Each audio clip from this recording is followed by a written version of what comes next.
제가 신청했을 때가 딱 하루에 800~900명씩 확진자가 나왔을 때거든요.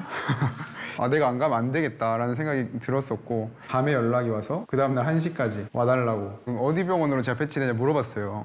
근데 그때부터 말을 좀 더듬으면서 청도 대남병원이다라고 하는데 거절을 많이 당했대요. 저도 그걸 듣자마자 심장이 진짜 미친 듯이 뛰기 시작하는 거예요. 청도군 대남병원에선 117명의 집단 감염이 발생해 국내 코로나19 확진자 중 사망자가 처음 발생한 곳은 경북 청도 대남병원. 새롭게 간호사 5명이 확진 판정을 받으면서 국내 최초로 의료인 집단 감염이 확인됐습니다. 코로나 사태의 한가운데 있던 청도 대남병원. 대부분 정신질환자인 101명의 확진자가 있었고 간호사도 5명이나 확진 판정을 받았던 곳. 가족들한테 저는 다 비밀로 하고 그냥 신청을 해버렸어요. 왜냐면 전 반대를 했었거든요, 실제로.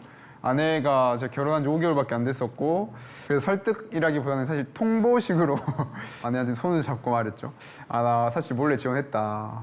내일 가야 된다. 라고 하니까 아내가 그때부터는 그냥 말을 잃었어요. 서로 아무 말 없이 그냥 짐만 싸고. 근데 이제 자고 일어나서 눈 뜨자마자 아내가 눈물을 흘리는 거예요, 그때부터. 이제 실감이 났대요, 그때.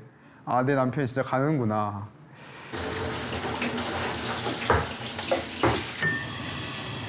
결혼 후 달콤한 꿈을 꾸기에도 바쁜 신혼 5개월 차. 미나 씨는 남편의 통보가 거짓말인 줄 알았답니다. 오빠가 처음에 그날 가기 전날에 말했을 때 솔직히 몰래카메라인 줄 알았어.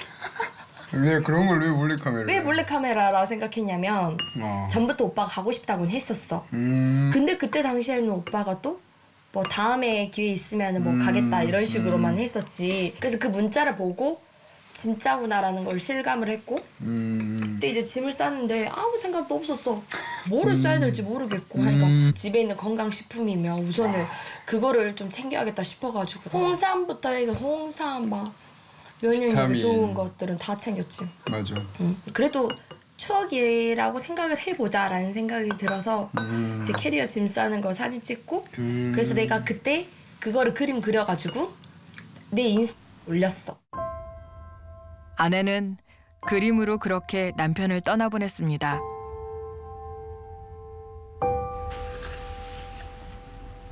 그리고 남편이 코로나의 최전선에서 보내오는 사진을 받을 때마다 사진을 다시 그림으로 남겼습니다.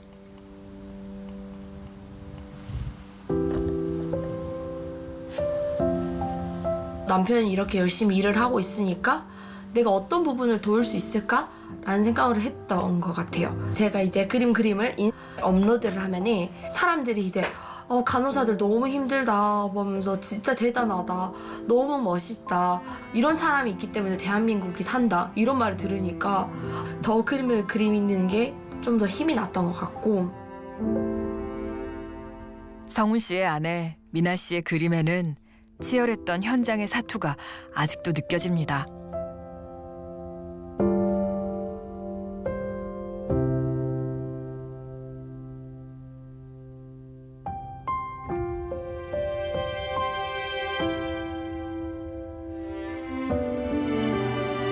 청도 대남병원이라는 곳이 저는 잘 몰랐었는데 정신과 병원이더라고요. 철문을 열고 들어간 순간 진짜 복도에 막 2~3명 막 누워있고 막 어디서 비명소리 나고 있고 막 진짜 아, 나 뭐 해야 되지? 막 이런 상황에서 첫날 들어갔을 때 와, 굉장히 이거는 내가 지금까지 했던 간호 환경이랑 다르고.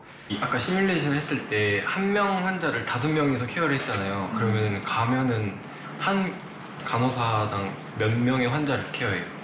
한 번 들어가면 거의 10명의 환자를 막 다 케어해야 되고 뭐 바이탈 같은 경우에는 많으면 뭐 20명까지도 했었으니까 상황마다 다르긴 하겠지만 코로나 상황이 진짜 쉬운 상황은 아니구나. 네. 보이시나요? 이거는 정맥주사. 혈관과의 사투라고 저는 할 수 있는데 보일 듯 말 듯 그리고 느낄 듯 말 듯 느껴지지가 않는 거예요. 고글을 쓰면은 이제 시야가 흐려지고 막 습기가 차니까 눈이 안 보이고 장갑은 두 겹 껴서 느껴지지도 않고 거의 감으로 진짜 아, 이거 될까 하다가 좀 의심하면 그냥 바로 폐일해버리고 환자분도 엄청 아파하고 그냥 이 보호복을 입고 일한다는 것 자체만으로도 저는 일반 간호의 3~4배의 일인데 저는 너무 PAPR을 쓰잖아요. 이게 우주복 같은 거 쓰는데 전동 호흡기구라서 필터가 돌아가면서 공기가 이렇게 윙윙 돌면서 이렇게 안 들려요. 이게 뭔 얘기하면 들리지 않아서 다 이렇게 예? 이렇게 되는 거예요. 그래서 다들 사오정이 돼가지고 한 3-4번은 물어봐서 네? 네? 이랬던 기억밖에는 안 나는 것 같아요. 목숨을 담보로 코로나의 현장에 있었던 기록들.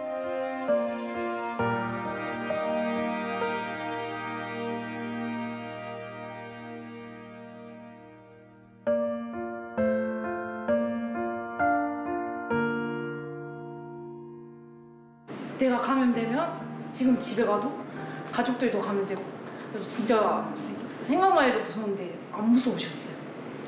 저하고 거의 비슷한 또래의 또 남자 환자분이 어머님하고, 그러니까 어머님이 70대 하고 같이 확진 판정받고 같은 병동에 입원해 있었고, 근데 어머님을 좋아하시는데 아드님만 상태가 안 좋아져서 중환자실 내려오셨거든요. 에코모까지 했거든요. 모든 할 수 있는 의료 장비들을 다 연결했음에도 불구하고 40대 젊은 나이에도 불구하고 돌아가셨어요. 기저질환도 없었는데. 무섭죠. 저도 사람인데 설마 코로나가 저만 피해가겠어요? 실제 이런 상황도 있었거든요. 정신질환자가 고글이라든지 이런 것들을 벗기려고 하는 막 이상한 사람들이 막 보호 장비 입고 자기 막 맨날 검사하고 열 재고 막 그러니까 엄청 답답했나 봐요.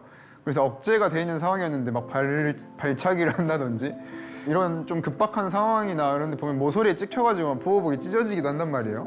열이 37.3도 나오고 열이 37.5도까지 나왔던 적이 있었거든요. 진짜 무섭더라고요. 아, 이거 진짜 감염된 거 아니야? 겹쳐서 근무하던 어느 간호사의 감염 소식 듣고 정말 나도 그러면 걸릴 수도 있겠다. 왜냐하면 코로나가 중증으로 떨어뜨린 환자들을 내가 돌보기 때문에 이 균들도 언제든지 나와 가까이 있다라는 생각을 항상 했던 것 같아요. 그래서 숙소에 있으면 나는 코로나다. 근데 굉장히 외롭더라고요. 두 분 다 봉사 가셨을 때 제일 기억에 남았던 그런 에피소드 같은 거? 동산병원 간호사의 어떤 어머님이 중환자실로 코로나로 입원하신 거예요. 굉장히 많이 걱정을 했죠. 또 특히나 의료진의 어머님이고 그때 저희가 볼 때 남자 간호사가 봤거든요. 인투베이션 하고 있다가 무시 깨고 상태가 좋아져서 그 남자 간호사분한테 여자친구 있냐고. 우리 딸 없는데 어떻게 만나보겠니? 본의 아니게 약간 소개팅. 힘든 와중에도 그런 소소한 그런 일들이 있었던 것 같아요. 요양병원에서 집단 감염이 발생해서 이제 안동의료원으로 한 번에 수십 명이 확진자가 왔던 상황이 있었어요. 치매 환자분들이 많이 들어오니까 이제 그분들의 병수발을 다 들어야 돼요, 저희가.